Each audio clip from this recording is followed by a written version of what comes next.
Assalamualaikum warahmatullahi wabarakatuh, Sobat Waza TV, apa kabar?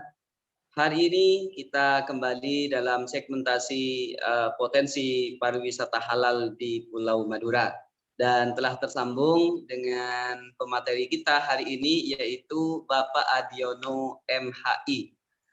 Beliau ini adalah salah satu dosen di Universitas Trunojoyo Bangkalan. Assalamualaikum Bapak Adi, apa kabar? Waalaikumsalam warahmatullahi wabarakatuh. Baik, Ya, Mas Aziz. Bapak Adi ini kan Unijoyo ini menjadi salah satu perguruan tinggi yang mempelopori pariwisata halal dan banyak melakukan penelitian terkait dengan pariwisata halal. Dan ini kaitannya dengan di Pulau Madura ini.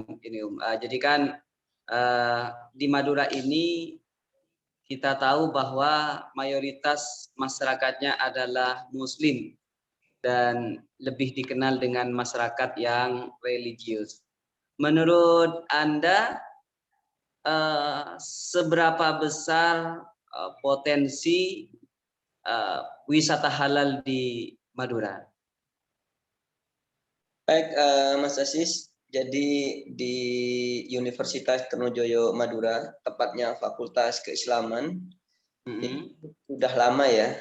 Yang saya tahu sudah lama Fakultas Keislaman itu membuat desain tentang pariwisata halal atau pariwisata Islami di wilayah Madura. Pertama yang saya tahu adalah ketika melakukan kerjasama dengan BPWS, dengan Jembatan Suramadu itu telah dibuatkan ya rancangan strategis oleh Fakultas Keislaman Universitas Trunojoyo tentang konsep-konsep wisata Islam. Jadi konsep-konsep pariwisata berbasis Islam itu sudah malahan sudah hak ciptanya sudah terbit ya atas nama dekan saya sendiri yakni Ibu Syofiun Nahidoh MHI bersama tim.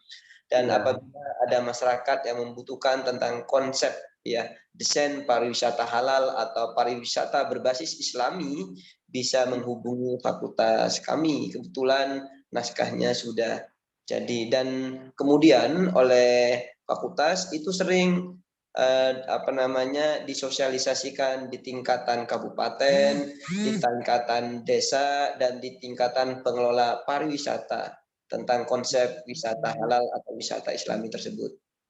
Oh iya. Memang saya sudah pernah ikut Renstra Pariwisata bersama Universitas Trunojoyo beberapa tahun yang lalu dan memang sudah digalakkan.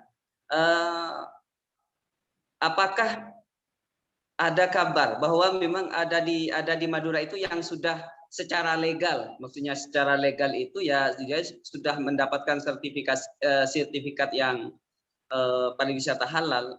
Secara legal apa sudah ada yang melaksanakan konsep itu, Pak Adi? Secara legalitas kan harus diperdakan ya, harus diperdakan melalui perda daerah. Sampai hari ini yang saya tahu belum, tetapi masing-masing kabupaten itu sudah memulai ya, sudah memulai menyusun strategi itu. Jadi tetapi namanya beraneka ragam, ada yang berbasis Islami. Kalau yang sifatnya syariah itu mereka ketakutan karena nama syariah itu, tetapi mendekati berbasis Islami, halal ya, halal dalam artian segala komponen yang melekat dalam bentuk pariwisata itu dalam artian mencerminkan dan menjalankan nilai-nilai Islam. Itu maksudnya dari sisi makanan, dari sisi pakaian dan lain sebagainya. Jadi dalam bentuk legal formal yang telah diperdakan sampai saat ini saya belum membaca dokumen yang sudah disahkan oleh DPRD tingkat kabupaten maupun tingkat provinsi. Iya, memang waktu saya pernah baca tentang konsep pariwisata halal itu sebenarnya tidak begitu mengerikan, itu tidak menakutkan. Jadi hanya diatur supaya pariwisata itu ya maksimal, umpamanya ya tempat pariwisata itu ada musolahnya, ada kamar mandi yang dipisah antara laki-laki dan perempuan, kemudian tidak boleh ada minuman keras dan semacamnya. Jadi itu kan sebenarnya tidak sulit itu, artinya, dan apa namanya, sudah biasa seperti itu. Kenapa menjadi seperti berat untuk dilaksanakan? Betul. Jadi sebenarnya konsep-konsep Islam itu sebenarnya ringan kok. Kalau memang kita berkomitmen untuk menjalankan. Salah satunya tidak hanya bagian miras, ya, atau berperilaku menjauhi perilaku halwat, tetapi juga yang tidak kalah penting, jangan sampai menulis kata-kata yang di dalamnya itu berbau pornografi. Karena kadang kan ada di salah satu tempat wisata, saya tidak perlu menyebut namanya, itu ada kata-kata yang berbau pornografi. Itu sebenarnya dihindari. Kenapa masyarakat itu berat? Ya tergantung masyarakatnya sebenarnya dan komitmen pemerintah daerah dan tokoh masyarakat. Seharusnya kalau tokoh pemerintahan itu bersama tokoh agama, tokoh masyarakat itu bersinergi untuk menciptakan pariwisata berbasis syariah, insya Allah itu mudah kok. Lebih pada era saat ini pariwisata itu betul-betul dibutuhkan oleh masyarakat. Dengan adanya pariwisata tentu perekonomian masyarakat itu akan berjalan dengan baik dan akan meningkat. Iya. Iya, saya lihat sebagian ada di Pamekasan ini sudah mendeklarasikan diri menjadi hotel syariah. Di Bangkalan ada rumah makan, kalau tidak keliru rumah makan Ola Oling juga sudah menempelkan label halal. Artinya mereka sudah dilakukan penelitian oleh MUI dan sudah dinyatakan halal. Artinya begini, secara kualitas itu meskipun dia berlabel halal, malah itu akan semakin baik. Jadi kualitasnya akan semakin baik itu. Kenapa? Karena ya orang sudah tidak ragu ini halal gitu. Cuman pengembang hari ini sepertinya belum siap untuk mengusung tema halal itu gitu. Sebenarnya bukan ini nih, bukan berat ya masyarakat, tetapi kadang mereka minimnya akses ya untuk mendapatkan informasi yang utuh terhadap pengembangan pariwisata halal. Contoh seumpamanya mereka mau mengajukan tentang kehalalan dari produk yang mereka jual. Kadang karena keterbatasan informasi, keterbatasan ekonomi yang menyebabkan mereka merasa berat. Padahal di saat ini tentu ya kayak halal ya, untuk mensertifikasi halal oleh pemerintah kan lebih dimudahkan.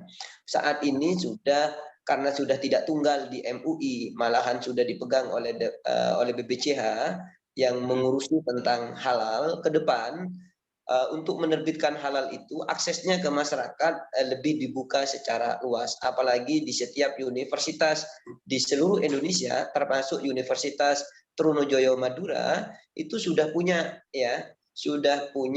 yang namanya lembaga khusus yang menangani tentang halal, dan juga sudah punya auditor halal, juga punya orang-orang yang siap memeriksa kehalalan tentang produk, tentang hal yang lain yang berkaitan dengan halal tersebut. Jadi sangat mudah saat ini. Tentu bagaimana kita supaya mudah melaksanakan dan mensukseskan tentang pariwisata halal itu tentu harus ya banyak berkomunikasi, banyak membaca dan banyak belajar, terutama kepada Universitas Trunojoyo Madura, tepatnya Fakultas Keislaman. Begitu Pak Aziz. Jadi memang pariwisata halal itu ya kalau kita lihat konsepnya itu tidak rumit itu. Tidak rumit dan bisa dijalankan. Kemudian ini Om, jadi apa namanya? Saya pernah baca dulu, pernah hadir di acara MUI. Sebenarnya mudah kalau kita ingin konsep halal itu ya konsepnya umpamanya adalah pariwisata keluarga gitu. Pariwisata keluarga. Jadi dengan konsep pariwisata keluarga itu ya tentu malah akan semakin bagus itu. Kenapa? Karena yang datang itu adalah suami istri bersama dengan anak-anaknya. Dan tentu kalau mereka yang datang itu dengan sekeluarga seperti itu, maka jelas anak-anak butuh jajan, orang tua sambil nunggu anak main biasanya sambil makan-makan dan semacamnya. Ya kan biasanya kan kalau sudah berkeluarga sudah memiliki pekerjaan tetap gitu. Beda kalau segmentasinya nanti hanya lihat pemandangan untuk orang-orang pacaran yang notabene mereka masih sekolah, masih kuliah dan belum punya uang, paling cuman beli air saja, beli teh dibuat berdua cukup. Tapi kalau dengan keluarga itu kan bagus. Ini dengan kira-kira dengan konsep pariwisata keluarga ini bagaimana ini? Itu baik sekali Pak Aziz Mas atau Mas Aziz ya, baik sekali dalam hal seperti itu. Jadi kalau didesain pariwisata keluarga berbasis Islami, malah itu menarik ya, malah itu sangat menarik. Dan ya, tempat wisata itu yang membuat orang ngeri kan sebenarnya adalah karena tidak ada evaluasi, tidak ada komunikasi antara pengelola dengan tokoh agama dan tokoh masyarakat. Seandainya pengelola wisata itu mengadakan evaluasi setiap 1 bulan dengan tokoh agama, tokoh masyarakat tentang keberadaan wisata itu dan minta dukungan ya terhadap kekurangan-kekurangan yang terjadi di tempat wisata itu, insya Allah desain pariwisata berbasis halal itu akan begitu maju di bumi Madura ini. Saya kira begitu, Mas Aziz. Iya. Jadi memang pariwisata halal ini artinya bisa menjadi peluang pasar baru di tengah-tengah masyarakat yang semakin religius. Saya pernah membaca bagaimana Banyuwangi menerapkan pariwisata halal itu. Jadi Banyuwangi itu ada suatu tempat, jadi ada pantai khusus untuk laki-laki, ada khusus untuk perempuan, ada partai keluarga, ada pantai bersama atau partai keluarga gitu. Jadi dan itu berjalan dengan baik itu di Banyuwangi. Dan di Madura juga kan bisa seperti itu. Sangat memungkinkan. Jadi kalau di Madura mau dibuat seperti itu sangat memungkinkan. Apalagi pantai di Madura itu kan pintunya kan tidak hanya satu ya. Kadang mereka terbentang luas dari barat ke timur ya, atau dari selatan ke utara. Jadi kalau dibuat beberapa pintu dan itu diklasifikasi khusus keluarga, khusus umum dan khusus ini bisa memungkinkan. Yang paling utama dalam pengembangan pariwisata halal itu adalah bagaimana komitmen ya. Yang paling utama kan begitu sebenarnya. Komitmen dari stakeholder, dari pengelola dan dari tokoh masyarakat untuk bersama-sama mensukseskan adanya pariwisata halal tersebut. Jangan sampai tempat wisata didatangi mau ditutup, tidak, tetapi kan perlu komunikasi. Bisa jadi tempat itu hanya dijadikan tempat penyalahgunaan ya oleh remaja-remaja yang di saat petugas lengah. Ketika petugas lengah, maka tentu petugasnya harus ditambah. Yang unik lagi saat ini nih ada lembaga masyarakat seperti Ansor ya. Ansor itu kayaknya sangat mendukung sekali terhadap adanya pariwisata berbasis syariah. Di Pantai The Legend itu, Pak Aziz, ada yang namanya satu tempat yang saya istilahkan itu pos pantau ya. Pos pantau perilaku maksiat yang dinakodai oleh teman-teman pemuda dari Ansor. Jadi mereka akan mengingatkan jika ada pemuda dan pemudi berhalwat atau mereka hendak ya mendekati maksiat, maka sama pos pantau itu diingatkan bahwa tempat ini bukan tempat yang kayak gitu, tetapi tempat ini adalah didesain bagaimana masyarakat di sini senang dan segala perilaku yang ada di sini harus berbasis Islam. Iya, Begitu. ya. Itu malah bagus itu. Artinya dengan konsep pos pantau itu ada yang mengingatkan sehingga artinya tidak kena ke penutupan pariwisatanya itu. Lebih kita ingatkan per orang. Jadi kalau perlu mungkin tidak hanya itu, dipasangi pengeras suara, diingatkan bahwa dengan menggunakan CCTV diingatkan bahwa tempat ini adalah tempat pariwisata, mohon menjaga etika dan semacamnya. Bisa dilakukan dengan seperti itu gitu. Betul. Ya.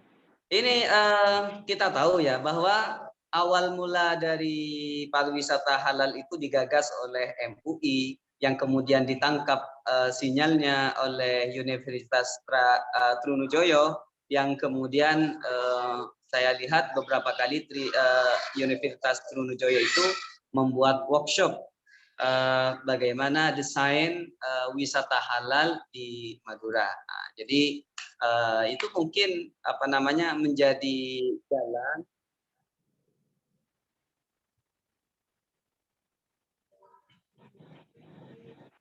Nah, itu menjadi jalan agar supaya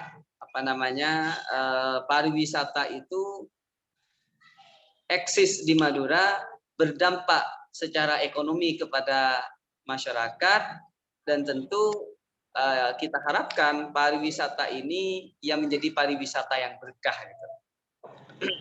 Nih, monggo. Jadi kalau memang ada lembaga atau pemerintah daerah atau kepala desa yang ingin belajar banyak tentang pariwisata halal, konsep Fakultas Keislaman Universitas Trunojoyo, kita terbuka. Budekan saya itu terbuka ya untuk memberikan masukan dan memberikan